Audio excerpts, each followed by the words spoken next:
అతడు మగసిరి గలవాడై పోరాడాడు. యాకోబు మగసిరి గలవాడై పోరాడాడని కింద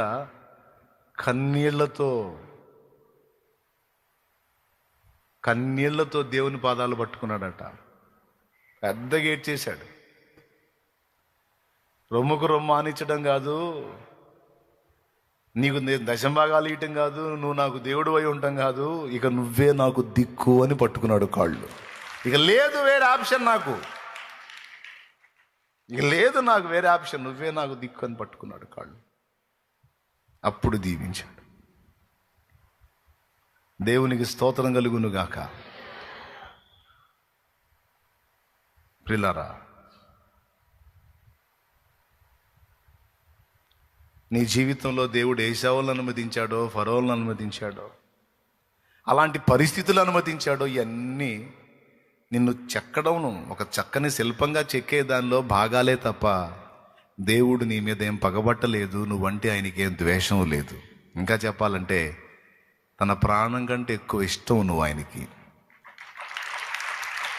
తమ్ముడు నమ్ముతావా? తమ్ముడు నేను నమ్ముతాను అన్నవాళ్ళు చేతులు ఎత్తండి. ఎంత ఇష్టం నువ్వంటే? ప్రాణం పెట్టేశాడు కదండి, ప్రాణం. అదేనన్నా ఇంత ప్రేమిస్తున్నాడని చెబుతున్నావు, బాగానే ఉంది, కానీ నాకు ఈ బాధలేందో అని ప్రేమించాడు కనుకనే శ్రమల కొలిమిలో గుండా తీసుకొస్తున్నాడు. అదే నిన్ను ప్రేమించకపోయి ఉంటే నిన్ను వదిలేసేవాడు. సొదొమ గొమొర్రా వాళ్ళ బతుకయ్యేది నీది. బాధలో ఇబ్బందులో ఈ జీవితం బాగుందా? ఆ జీవితం బాగుంటుందా? బాధలో ఇబ్బందులో ఈ జీవితంలో దేవుడు మనకు తోడై ఉన్నాడు. ఆ జీవితంలో బాధలు ఉండవు, కానీ దేవుడు ఉండడు. కావాలన్నాడు చేతులు ఎత్తండి. దేవుడే కావాలి, రైట్. మరి దేవుడు కావాలంటే ఈ బాధల జీవితంలో ఉంటాడు. ఎందుకంటే ఆయన మరి ఊరుకోడు. కొంతమంది కొడుకులు వేరు పడతాం అంటారు. ఎందుకు? తండ్రితో ఉంటే ప్రతిదానికి చెబుతుంటాడు, నచ్చదు. తల్లితో ఉంటే ప్రతిదానికి చెబుతుంటది, నచ్చదు. అందుకే వాడేమనుకుంటాడు, వాడి భార్య ఏదన్నా చేయని అన్నీ వీళ్ళకి చెప్పుకోవాల్సి వస్తుంది. ఇది ఒక దరిద్రం అయిపోయింది, తలపోటు అయిపోయింది.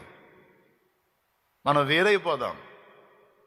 అప్పుడు మనకి ఏ ఆంక్షలు ఉండవు, ఏ అదుపాజ్ఞలు ఉండవు, ఏ గొడవ ఉండదు, ఏ దరిద్రం ఉండదు. అనే కదా వేరైపోతారు. అట్లాగే దేవుడితో కూడిన జీవితం తండ్రితో కూడినటువంటి జీవితంగా ఉంటుంది. నాన్నకు నోరాగదు. ఈడే చెప్పిన రే అబ్బాయి మంచిది కాదు వదిలేగు అంటాడు. ఈడు ఏ అడుగైపోయిన అబ్బాయి ఆలోచించరా అంటుంటాడు.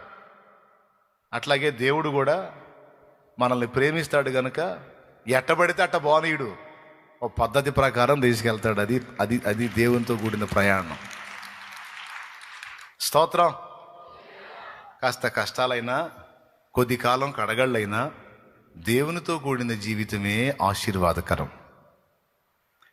కావద్దు మనకు అనుభవాలు, అంతే. కాబట్టి ఇప్పుడు మీరు అందరూ కూడా వాటి గురించి ఆలోచన చేయొద్దు.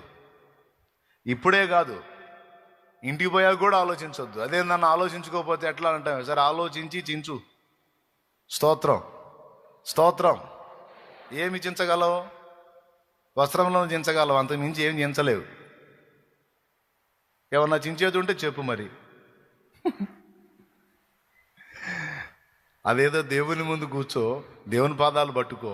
నీకు అర్థం కాని పక్షంలో ఆయన్నే నీ మనసులో ఒక మెరుపు లాంటి ఆలోచన పుట్టిస్తాడు.